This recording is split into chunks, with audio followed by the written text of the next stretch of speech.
Je m'appelle Dr Papa Samba Diop.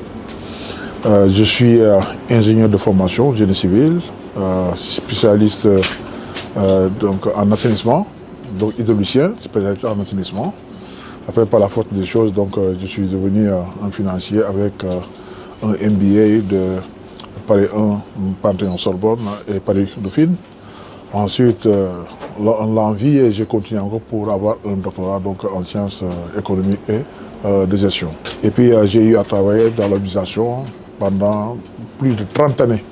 C'est aujourd'hui, maintenant, il y a 2 mois de cela, j'ai quitté l'administration pour essayer de faire de la consultation. Il faut dire que dans ce secteur, quand même, il y a beaucoup de choses à écrire.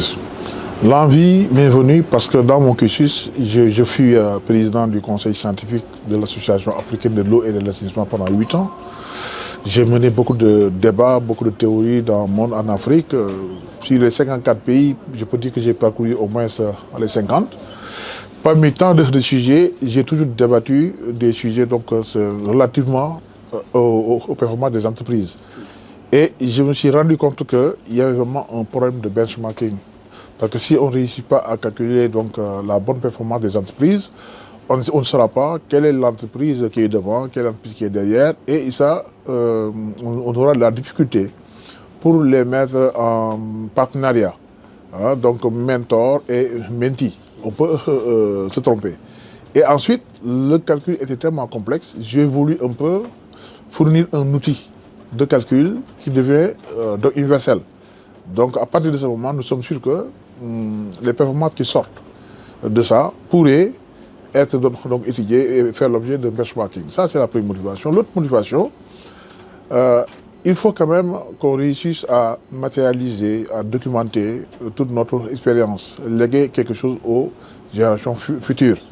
Et c'était aussi l'occasion pour moi de rendre hommage donc, aux précurseurs ici au niveau du Sénégal, d'éminentes personnalités donc, qui ont participé vraiment à ma formation, à mon encadrement.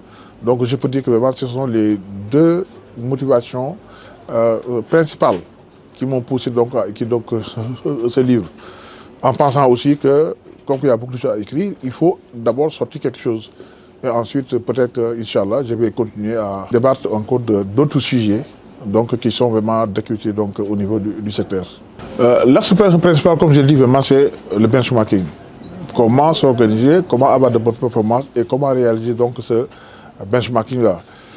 Je n'ai pas manqué parfois de rencontrer des anecdotes, des choses qui prouvent qu'il nous faut quand même vraiment de bons outils de benchmarking. Donc le benchmarking a été débattu sous toutes ses formes.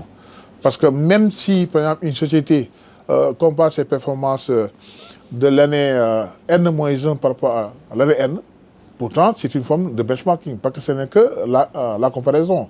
Et j'ai l'habitude de citer un de nos contemporains, donc Robert Camp, qui dit que donc, pour avancer, il faut s'évaluer, et pour être le meilleur, il faut compétir. Mais on ne peut pas le faire sans connaître ses propres performances, sans pour autant connaître ses points faibles et comment aussi les améliorer. Donc vraiment c'est le thème central, comme je l'ai dit. Ensuite, maintenant, il y a beaucoup de choses qui se passent. J'ai abordé un peu la problématique même de l'eau dans le monde, parfois même l'eau, l'hydrodiplomatie. Comment aujourd'hui l'eau constitue vraiment un élément notoire dans la performance, dans le classement des pays. Parce que jusque-là, par exemple, les pays, on les classe avec leur carnet d'adresse qu'ils ont. On les classe aussi par rapport à leurs forces armées, des choses comme ça. Mais je dis qu'aujourd'hui, l'eau devient aussi un élément très important. Et je pense qu'on n'a pas encore de conflit. Bon, on a certes déjà des conflits partout dans le monde avec l'eau, mais si on ne fait pas attention avec le stress hydrique, les choses encore vont aller encore question d'eau. Ça aussi, c'est un sujet que je débat. Et dans mes recherches, je me suis rendu compte tout de suite que aujourd'hui, les 60% de réserves d'eau douce sont dans 9 pays. Et parmi ces 9 pays-là, il y a 3, par exemple, qui sont membres du Conseil de sécurité. Ça veut dire qu'aujourd'hui, toute décision, toute charte qu'on va prendre pour l'eau, il faut d'abord convaincre ces gens des Nations Unies, les membres du Conseil de sécurité, pour que, par exemple, le partage des eaux transfrontalières prenne une autre tournure, vraiment que ce soit donc un bien international. Exemple, ça aussi, c'est un sujet que j'ai abordé parmi tant d'autres.